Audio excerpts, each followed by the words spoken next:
Ano po ba ang kinakatakutan ni Congressman Marcoleta sa mga katanungan ko? Wala po. Then let me proceed, Mr. Chair. It's my time.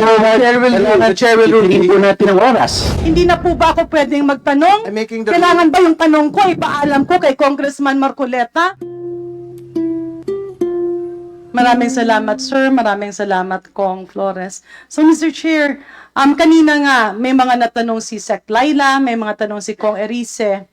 May I ask from the Secretary of the Department of Public Works and Highways, Former po. the former secretary, no, can you give us a very brief flow of how projects are listed in the National Expenditure Program? Your Honor, the process is, it starts from the engineering districts in consultation with various sectors. Point of order, Mr. Chair. Sorry to interrupt. Hindi po kaya nabanggit na po ni Secretary Bunoan yung tanong po ni Congresswoman Garin sa pagtatanong po ni Congressman Erice. This is just a duplication of the question propounded by Congressman Erice. But I think we have to give her the honor of asking the questions. Even if it's a repetition of what was asked Mr. Chair, earlier. what rule did my question violate? May I appeal to our colleagues, magrespetuhan tayo. Kung tiyempo nyo naman, pwede kayong magtanong.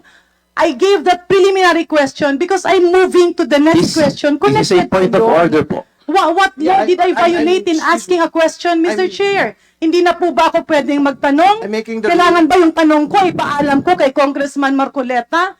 Binanggit ko lang po na natanong na po kasi ni Congressman Erice yung pong katanungan ng ating That's why, Mr. Mampabatas. Chair, I mentioned that my questions is in line with the question of Congressman Erice. That's why I'm setting the premise. Let's move forward, Mr. Chair. Sayang ang oras na hinihinto natin ang investigasyon na ito. If the premise was laid already, why do we have to repeat it? Because, Mr. Chair, I have my time. I'm laying down my premises of... Ano po ba ang kinakatakutan ni Congressman Marcoleta sa mga katanungan ko? Wala po. Then Wala let me po. proceed, Mr. Gusto po Chair. natin It's my mag-move time. forward. The chair will rule. Hindi po natin ang oras. Di po ba? Oras ko po ang kinakain ng mga tanong ko. And Mr. Chair, may I move that my time be sent back to point zero. Yes, let the Deputy Speaker proceed, please. Thank you. The chair has ruled. So thank you very much, Mr. Chair. Balik po ako sa zero at magsimula po ang aking 5 minuto. So Secretary, ulitin ko lang po yung tanong para po madugtong ko. Paano po ba nagsisimula ang paglista ng mga proyekto sa NEP? Sa NEP po muna tayo. Sa NEP po, ay nagsisimula po dun sa mga engineering districts namin when they consolidate their proposals from all sectors actually. For all the projects that would have to be considered into the budget that has been allocated per engineering district, Your Honor. And in consultation with various sectors, as I said, this has to go through municipal development councils, provincial development councils, and this will have to be elevated actually to the regional development councils where they will propose actually the regional budget proposals. From the regional budget proposals, this is where we are going to determine actually the priorities that will be incorporated into the NEP to the allocation for each of the legislative districts, Your Honor. So this is where we are going to determine the priorities and include into the proposal, Your Honor. How about, Mr. Chair, dun sa implementation? Sino naman ang nag-oversee ng implementation sa baba? The implementation of projects is dependent on the threshold authority that has been given. Let's say, for example, in the district level, Your Honor, they have the authority to implement projects up to 150 million, and up to the regional offices, they have the threshold authority to implement up to 400 million, Your Honor. In other words, Mr. Chair, correct me kung tama po ba ang tinutumbok natin. Sa kasalukuyang sitwasyon, ang proposal ay nanggagaling sa baba. After several consultations, umaakyat, napopondohan, nalalagay sa budget, Pero pagdating sa implementation, ang mga proponents ay siya rin ang nag-oversee ng implementation. Tama po ba, Secretary? Ang nag-oversee na implementation, Your Honor, will be the district. So the district, technically, where technically- it emanated, kung sino ang nag-propose, initially, yun din ang Yes, mag-oversee. Your Honor. In the normal flow of conduct. So kamakailan po, Secretary, ay nakita ko sa news na kayo po ay bumisita sa mga proyektong na-allege na ghost. Do you confirm this, sir? That's correct, Your Honor. Pwede niyo po ba kaming i-orient kung totoo ba talagang ghost sangayon sa lumalabas sa balita? Totoo bang substandard? And can we have the specifics of this project? Your Honor, when the President has mentioned actually that we have to investigate all the projects that we have furnished him, actually completed projects that we have furnished him, I immediately sent out validation team from the Department of Public Works and Highways to do a what we call present and absent project identification, Your Honor. And thereafter, there has been some reports actually that there are projects that cannot be located, and there are projects actually. Apologies, sir. Tumbukin na lang po natin yung una yung binisita. Were these projects in Bulacan? Yes, Your Honor, meron kami So, ghost ba? Hindi ba totoo? May project na pondohan, na kolekta, pero walang existing? Ganun po ba ang inyong nakita o hindi? What I can now divulge, Your Honor, is actually there are two projects that we have noted that these are ghost projects. Ibig sabihin, multo ang flood control project na yun. These are projects that cannot be identified and cannot be Were they be paid, located Mr. Secretary? in Bulacan First Engineering District. Your Honor. Nabayaran po ba siya, Mr. Nabayaran po. Secretary? Okay. Yung dalawang project, unahin lang natin ito kasi gusto nga natin makita yung flow. Kanino po nag-emanate ang request na pondohan ang mga proyektong ito? Sang-ayon sa pagbisita ng ating Pangulo, yung dalawang project na sinasabi niyo po.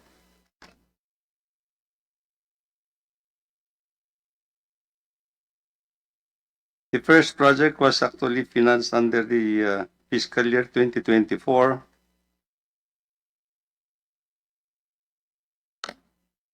And the other project is actually financed under the fiscal year 2025, Your Honor. Ito po ba ay nanggaling sa baba? Was this proposed from the district or the regional office? Ito po ba ay pinopose ng ating district engineer at inakyat sa opisina nyo na pondohan sa NEP? Ganun po ba? I don't have our record is just saying that it came from the General Appropriations Act, Your Honor. So, Mr. Chair, may I move that we request the Department of Public Works and Highways, whoever is taking over, na tingnan yung flow. Una, paano ito napasok sa GAA? Pumasok ba ito sa NEP?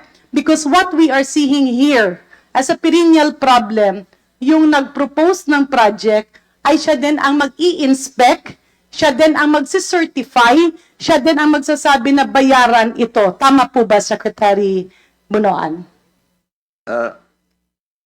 Kung magsasabi ng bayaran, Your Honor, will be the implementing office that supervises and implements. Precisely. Yes, It's the same office that you mentioned. Yung nag-propose, papunta sa central office, papunta sa DBM, at na inoon ng DBM, napunta sa budget, siya rin ang mag-i-implement, siya rin ang mag-go signal. So the power rests in a single office or a group of people. Tama po ba? Yes, Your Honor, if the project emanated from the National Expenditure Program. So, Mr. Speaker, Mr. Chair, dugtungan ko lang po, kasama lang itong mga binisita ni former Secretary Bunoan, kasama yung ating Pangulo. Yung pong sinabi niyong Barangay PL, Baliwag, Bulacan, ito po ba ay ghost din?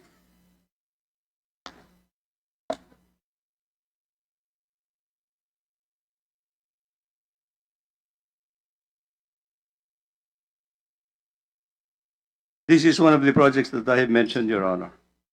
Ano po yung parang merong flood control na parang ginaganong-ganon ni Presidente, yung semento, na kaya niyang durugin sa kanyang mga kamay ang semento? I would not know if that would be the project that he's referring to, because this project does not have any. The one he mentioned, substandard. Magkasama kayo, I just saw it in the news, sir. I was not with the president during that visit, Your Honor.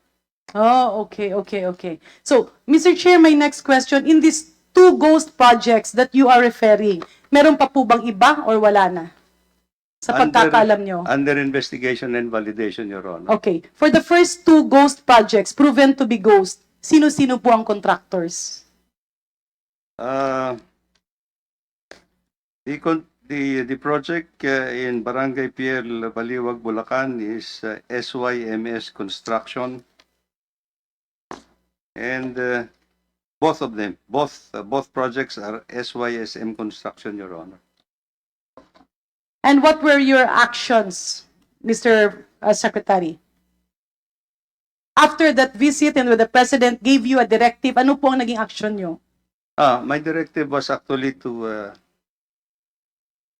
issue the preventive suspension of all the officers of the First Engineering District, Your Honor. Will you agree with us in saying, legislative-wise, kailangan siguro lagyan ng safety measures na yung proponent sa baba ay hindi rin siya ang magiging implementor? Tama Yes, po ba? Yeah, yes, Your Honor. Okay. Next, Mr. Speaker, Mr. Chairman, dun po kapag inakyat na after DPWH, saan po pumupunta ang proposal? Anong opisina po?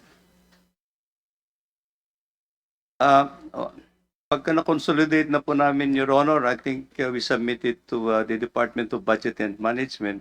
So we'll now then consolidate all the National Expenditure Program of Government. Does the DBM vet or chine-check ba ng DBM yung lista na sinusubmitin nyo? Kagaya ng, napunduhan na pala ito nung nakaraang taon, hindi na ito pwedeng punduhan ngayon. Ginagawa ba ng DBM yon? I am not sure, Your Honor, but I think I have not experienced anything that they would call our attention for that matter. So what you submit to DBM, they take it hook, line, and sinker? Kasi sa pagkakaintindi ko ay tinitingnan nila ito. Well, Your Honor, I think they consolidate all the projects and see to it that everything is within the budgetary allocation that they have given to the agency, Your Honor. And who encodes, Mr. Chair? Sino po yung naglilista officially? Kino-computer ba yun? Mano-mano ba? Or meron bang sistema ang DBM or ang DPWH para mapasok? And I think seeing the situation, Mr. Chair, ang nakikita ko po ay si Yusek Cabral, who's charge of planning and IT, would know a lot of things in so far as this is concerned. Tama po ba? Tama po, Your Honor. Your Honor. So may I Naging- request very briefly si Yusek Cabral, if you can update us, appraise us, paano po, saan nanggagaling yung listahan na nasa NEP? Before responding, last 30 seconds, Your Honor. Yes. Please proceed.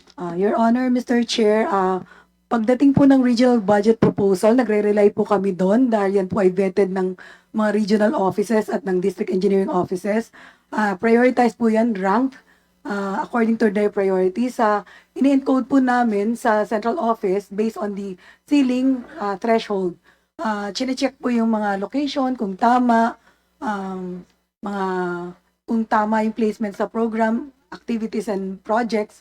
At tinitingnan din po namin kung ito ay nasa menu ng DPWH. And as Undersecretary for Planning and IT, this falls within the gambit of your office. Yes, Your Honor. So ang tanong ko, ang next ko na tanong kay Yusek Cabral, meron ka bang ipinapasok o yung opisina mo, meron bang isinisingit sa listahan ng mga proyekto na hindi nanggaling sa baba? Wala po, Your Honor. So lahat ng nililista mo dyan ay nanggagaling sa district engineer.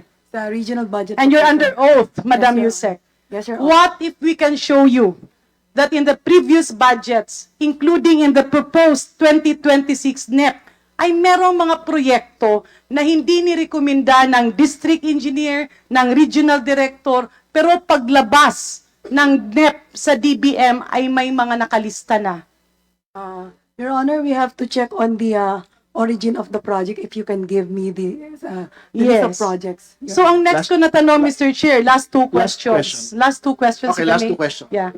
Bakit po, dati-rati kasi sa tagal ko sa gobyerno, kapag merong proposed project, lumalabas dyan, okay, project 1 proposed amount is, let's say, 20 million. Yung iba, 50 million. Yung iba, 100 million. Yung iba, 150 million. Bakit tila itong mga nakaraang mga taon, maybe for the past 5 years, bakit merong mga project na hindi na siya 50 million, kundi nagaging 47.5 million, 48 million, or yung 147 million? Para ba siya nagiging kontrasernyas yung amount na nakalagay sa mga project na ito? So, as head of planning, how did you determine this cost? Na kung rati-rati ang project ay 50 or 100 million or 150 million, merong mga ganon, pero merong kang mga nakikita na uniform 147 million, yung iba naman 48.5 million, and it's spread in specific areas but all over the country. How would you comment on this? We rely on the submission, Your Honor, Mr. Chair, of the regional budget proposal. No, but how do you determine? Because it comes from your office. Paano nyo po kinocompute yun?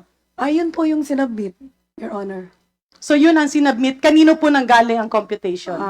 Sa regional budget proposal po, naka-indicate. So, Mr. Chair, I'm just going to go on my second round and push for this last question because Secretary Bonoan might go. Sec, yung binisita nyo po, yung anong daan ba po yun? Yung sa Baguio? The President visited a project in, was it in Baguio or in Benguet? Which area was that, Mr. Secretary? It was in Benguet? Okay. Meron kasi siyang sinabi doon na, rock netting? Rock shed and rock netting, Your Honor. When did this start, Mr. Secretary? This kind of projects? Which project, Your Honor? Rock shed? Itong nagfo-fall in that gambit of rock netting, however, whatever you call that. Kasi nakita ko kasi dun sa balita, when you were being interviewed, or parang si Pangulong Bongbong Marcos atay nagsabi, pinahinto na ito. Bakit binalik? So that's why in aid of legislation, we know how this works. Kasi mamaya itong flood control, tatahimik ulit tayo. Kung walang nagbabantay, ibabalik ulit. Kag medyo hindi na maingay ang tao, ibabalik ulit. So if we need to nip it at the bud, dito sa rock netting, very clear kasi yung paulit-ulit na statement, hininto na ito. Bakit binalik? Can you give us a quick summary of how that happened? When did it start? When was it suspended? Kailan siya binalik? And maybe a rundown of all the allocations spent on similar projects all over the country on an annual basis.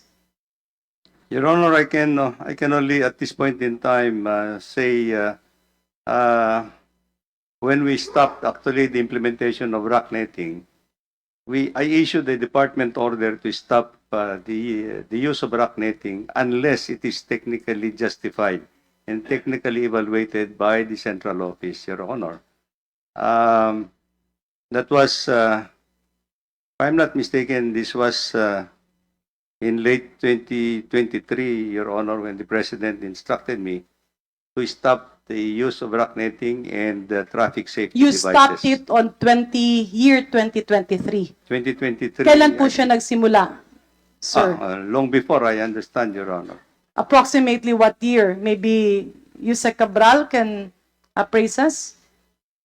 Please wrap up, Deputy Speaker. Yeah. I think during the past administration, Your Honor,